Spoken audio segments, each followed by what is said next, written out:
मायावती को अखिलेश का करारा जवाब। अखिलेश को कमजोर करना पड़ गया भारी। मायावती के राइट हैंड रहे नेता के साथ दिखाई जुगलबंदी। हाथों में हाथ डालकर सड़क पर सरकार के खिलाफ हल्ला बोल।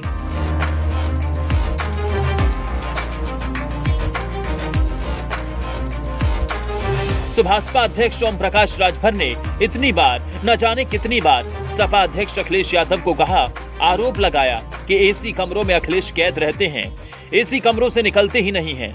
क्यों नहीं अखिलेश निकलते हैं? ऐसे सवाल न जाने कितनी बार किए, बार बार किए। अखिलेश ने इसका जवाब योगी सरकार के खिलाफ पैदल मार्च निकाल कर दे दिया। अब जवाब ऐसा दिया कि ना तो ओम प्रकाश राजभर को समझ में आ रहा होगा अखिलेश को ये क्या हो गया, और ना सरकार समझ पा रही है कि अखिलेश को ये क्या हो गया। अब अखिलेश ने मायावती की राजनीति को भी जवाब दिया है। कभी मायावती के राइट हैंड रहे नेता को अपना मुरीद बना लिया, अब उनके राइट हैंड को थाम कर योगी सरकार के खिलाफ आवाज बुलंद कर रहे हैं। तो बीएसपी प्रमुख मायावती के करीबी रहे वो नेता कौन हैं जिन्हें अखिलेश ने अपना करीबी बना लिया है, बताएंगे आपको। सबसे पहले जानिए, अखिलेश ने अपने विरोधियों के आरोपों को तोड़ कर रख दिया। यूपी में विपक्ष की राजनीति को लेकर तरह तरह की बातें हो रही थी। अखिलेश यादव के कैडर वोट बैंक में बिखराव की बातें कही जा रही थी। दावा था कि आजम खान नाराज हैं, इस कारण मुस्लिम वोट बैंक अखिलेश यादव से छिटक सकता है। आजमगढ़ और रामपुर लोकसभा सीट पर हुए उपचुनाव के बाद से समाजवादी पार्टी अध्यक्ष अखिलेश की राजनीतिक दांवपेच पर भी सवाल खड़े होने लगे थे। लेकिन यूपी विधानसभा के मॉनसून सत्र के दौरान जिस प्रकार से अखिलेश यादव ने अपने रुख में बदलाव किया वो हैरान करने वाला रहा। हार की निराशा से इतर रोड पर उतरने से अखिलेश यादव हिचक नहीं रहे, जोश हाई दिख रहा है।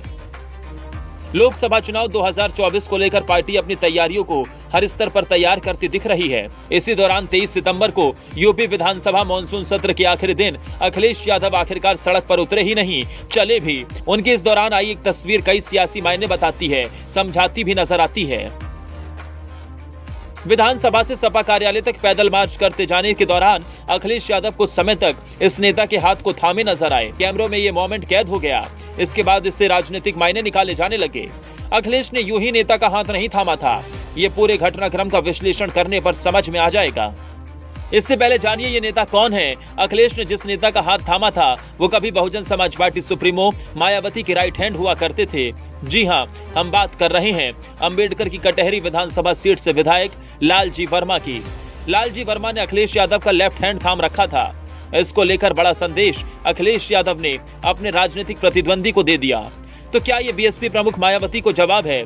मायावती ने पिछले दिनों ट्वीट कर अखिलेश यादव को निशाना था। उन्होंने कहा था कि विपक्ष को कभी इतना लाचार नहीं देखा था।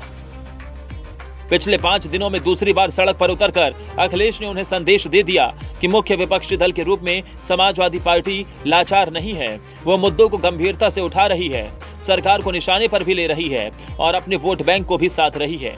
चलिए फिर से लालजी वर्मा पर आते हैं। लालजी वर्मा बहुजन समाज पार्टी के कद्दावर नेता रहे थे। उनकी गिनती पार्टी के बड़े नेताओं में होती थी। 5 बार विधायक और 3 बार मंत्री रह चुके लालजी वर्मा ने यूपी चुनाव 2022 से पहले वो सपा से जुड़े। इससे पहले वो बीएसपी में प्रदेश अध्यक्ष तक रह चुके थे। मायावती का काफी करीबी नेता उन्हें माना जाता था। लालजी वर्मा ने टांडा विधानसभा सीट से 4 बार जीत हासिल की थी। साल 2012 में पहली बार उन्होंने कटहरी विधानसभा सीट से चुनाव लड़ा और हार गए। साल 2017 में दूसरी बार चुनावी मैदान में उतरे और जीत मिली। इसके बाद साल 2022 में सपा के टिकट से कटहरी से चुनावी मैदान में उतरे और जीते भी। अब उनके साथ अखिलेश यादव की जुगलबंदी ने मायावती को बड़ा संदेश दे दिया है। अखिलेश यादव ने यूपी चुनाव 2022 में सहयोगी रहे सुहेल देव भारतीय समाज पार्टी को भी एक बड़ा संदेश दे दिया है। अखिलेश ने पिछले 5 दिनों में दूसरी बार रोड पर उतरकर संदेश दे दिया, अब संग्राम सदन से सड़क तक होगा।